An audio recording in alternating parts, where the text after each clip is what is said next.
وزیر ریلوے خواجہ سعد رفیق کا کہنا ہے کہ بلوچستان میں سیلاب سے بہت تباہی ہوئی. 30 ستمبر تک کوئٹہ سے تفتان تک ٹرین آپریشن بحال کر دیں گے.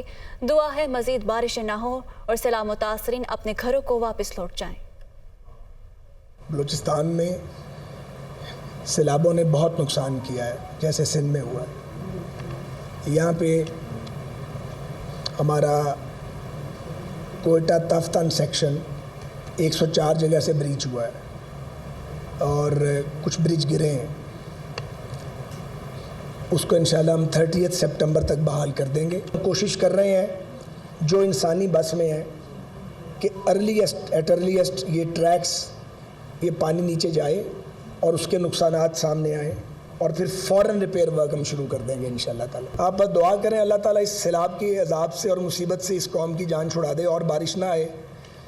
باقی سب لوگ اپنی ایفرٹ کر رہے ہیں، سول گورنمنٹ، افواج پاکستان، NDMA، PDMA، لیکن آفت بہت بڑی ہے.